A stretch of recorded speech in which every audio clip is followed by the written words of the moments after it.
17 avril 1948, discours du général de Gaulle prononcé à Marseille. Contexte.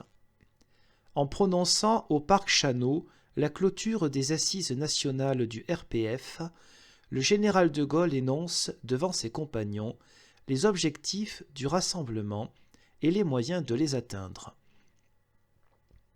Le voilà donc, debout et en action, ce rassemblement des énergies françaises, par lequel la patrie tire d'elle-même, une fois de plus, son recours et son espérance. Le voilà, levé dans chacune des régions de notre pays, et dans chacune des activités qui forment la vie nationale, liant ensemble, pour une seule et même tâche, des compagnons de toutes tendances, origines et professions. Le voilà, uni dans sa diversité, à l'image de la France, tout animé de la passion, sans laquelle rien qui vaille ne peut être entrepris, et cependant résolu à cette cohésion qui est la condition des grandes réussites. En l'espace d'une année, étant parti de rien, notre rassemblement a déjà pris une certaine taille.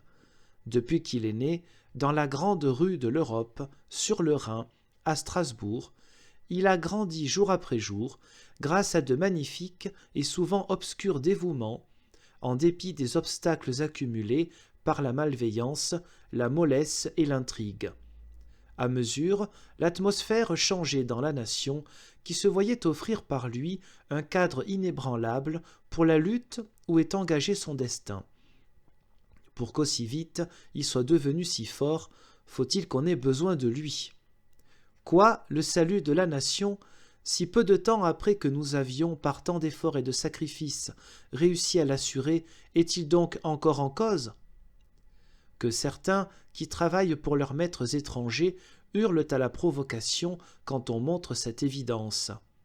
Que d'autres, afin de justifier le régime d'impuissance qu'ils ont créé et où ils s'ébattent, nient les dures réalités ou bien affectent de supposer que la France pourrait s'abstraire des chocs qu'elle entraînerait, mais nous, qui ne sommes portés ni à la collaboration, ni à l'attentisme, nous déclarons au pays qu'il est en danger, que pour se tirer d'affaire, il lui faut fournir un immense effort de rénovation, que pour marcher au salut, il doit s'unir au-dessus des partis et se donner à lui-même un état capable de le conduire.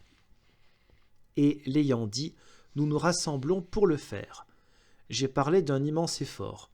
Qui donc pourrait croire, en effet, qu'au point où nous en sommes, et dans le monde tel qu'il va, la confusion et la médiocrité nous soient encore longtemps permises ? Tandis que le sombre attrait de la termitière sollicite les Français, à proportion des misères, des injustices, des désordres qu'ils ont eus et ont à subir, tandis que s'organise, de la Baltique à l'Adriatique, l'énorme bloc de ressources et de sujets dont la dictature du Kremlin fait l'instrument de ses ambitions, tandis que la menace qui pèse sur l'Amérique pourrait l'amener à voir des assistés et non point des alliés, dans les États qui n'aligneraient pas une puissance réelle à côté de sa puissance, il ne faut pas nous figurer que nous pourrons rester la France sans renouveau économique et social, sans cohésion impériale, sans action extérieure, sans défense nationale.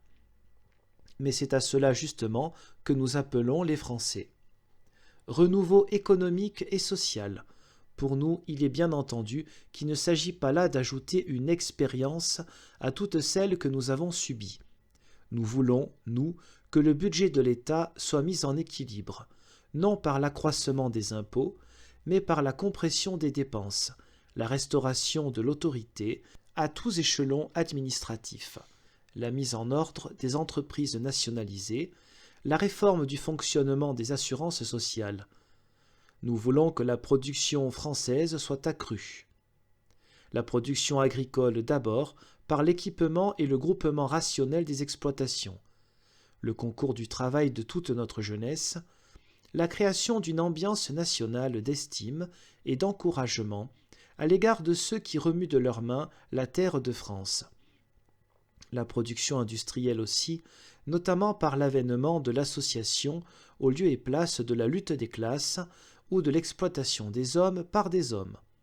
Oui, l'association par laquelle, dans toute entreprise, chacun de ceux qui y participent verra le capital que constitue sa capacité de travail rémunérée au-delà du minimum vital et suivant le rendement collectif, exactement comme tous les autres capitaux immobiliers et mobiliers sont rémunérés au-delà de leur conservation ou de leur entretien. Oui, l'association qui placera sur le même plan de dignité tous ceux qui contribuent à l'œuvre économique commune fera que l'ingénieur, l'agent technique, l'ouvrier, l'employé, à tout échelon, seront des sociétaires et fera du patron, aux yeux de son personnel, non point l'homme qui paie, mais le chef dont la valeur, l'indépendance, l'autorité sont nécessaires à l'avantage de tous.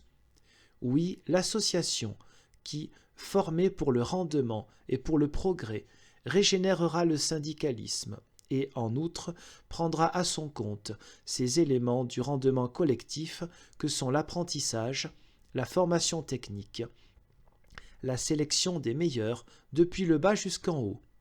Oui, l'association, dont nous attendons un grand élan de productivité et un climat social nouveau.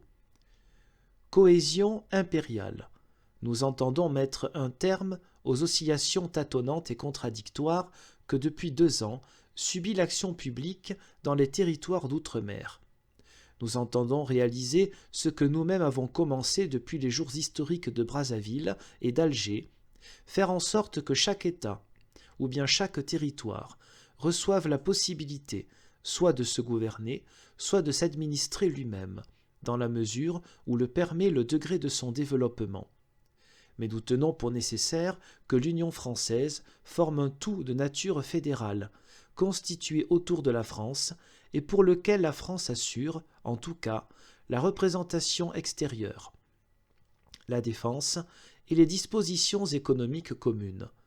Cela s'applique à l'Indochine, où rien ne serait plus contraire à l'intérêt de tout le monde que de bâcler actuellement une solution de lassitude. C'est dans ce cadre ferme et loyal que nous appelons les élites de l'Union française à jouer leur rôle dirigeant et les masses à suivre la France vers le progrès. Action extérieure. Puisque l'Europe est coupée en deux, puisque, hélas, Moscou, Varsovie, Budapest, Bucarest, Sofia, Belgrade, Prague ont été plongés dans cette nuit où l'on ne distingue plus les visages, il faut bâtir l'Europe occidentale comme un gouvernement d'États liés entre eux, pour une économie et éventuellement pour une défense commune. Mais, de ce groupement, le centre physique et moral, c'est la France. À nous d'agir en conséquence. À nous, en particulier, de faire en sorte que les Allemands y entrent un jour pour s'y faire une vie nouvelle, non point sous forme d'un Reich en puissance ou en devenir, mais bien comme des États souverains et fédérés. Quant à la coopération entre l'Amérique et l'Europe, nous pensons qu'elle doit dépasser le domaine économique et prendre le caractère d'une garantie politique et stratégique réciproque.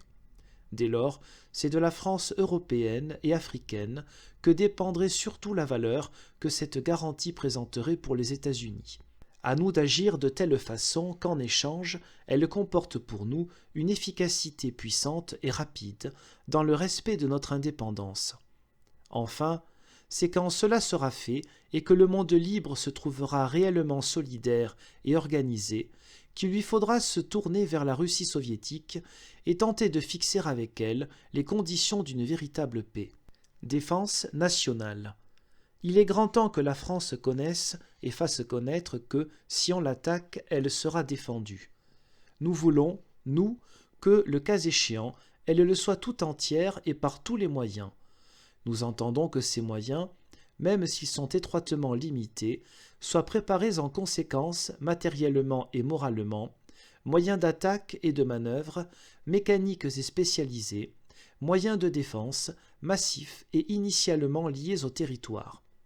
Nous tiendrons pour criminels une politique et une stratégie qui, sous prétexte qu'il existe ailleurs de foudroyantes bombes atomiques, abandonneraient délibérément le sol de la métropole, d'abord à l'invasion des uns, puis au bombardement des autres.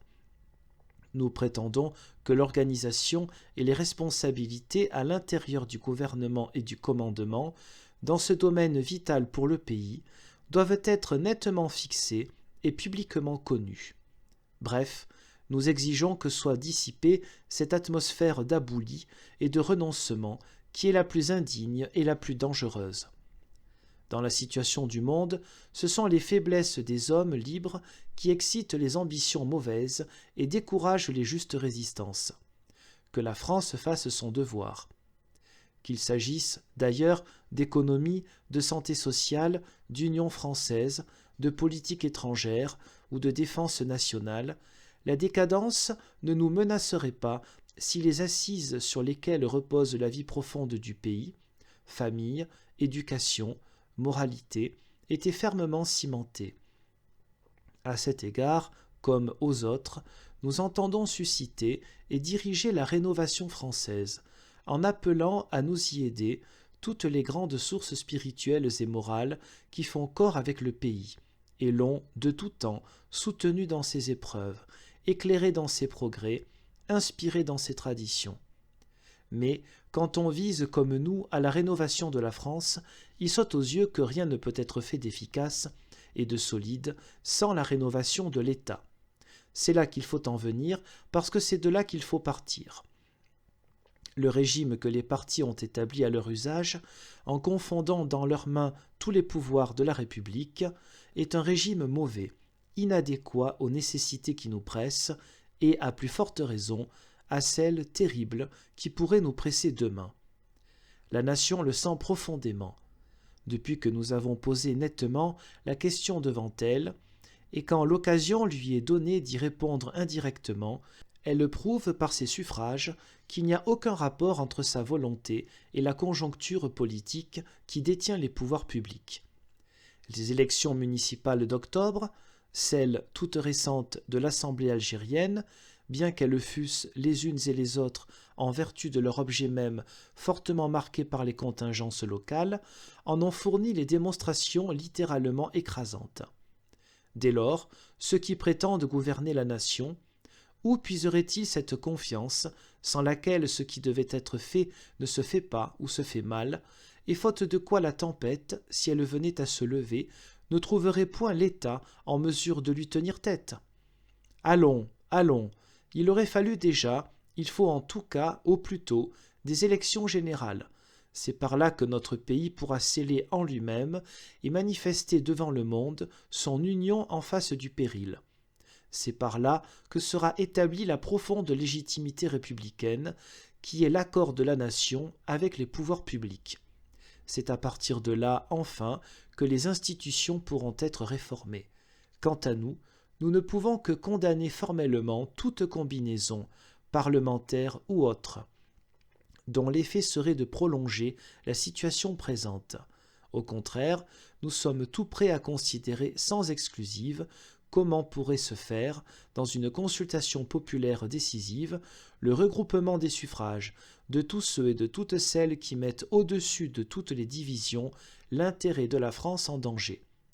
Ah, mes compagnons, quelle tâche est la nôtre, au peuple français dans l'inquiétude, et demain peut-être dans l'angoisse, c'est à nous de montrer les objectifs du salut. C'est à nous de l'encadrer, de le soutenir, de l'unir. C'est pour le conduire jusqu'au but que nous nous organisons, matériellement et moralement. Notre mission, nous l'accomplissons suivant les voies et moyens de la démocratie, que nous-mêmes avons restaurée, en même temps que l'indépendance et la gloire de la France. Mais nous nous tenons prêts à accomplir nos devoirs, quoi qu'il arrive, et alors même que l'édifice s'écroulerait une fois encore, ne nous laissant comme loi suprême que le salut de la patrie. La patrie, rassemblée à son appel, comme nous sommes forts, nous, ses enfants, après nous être les uns les autres reconnus.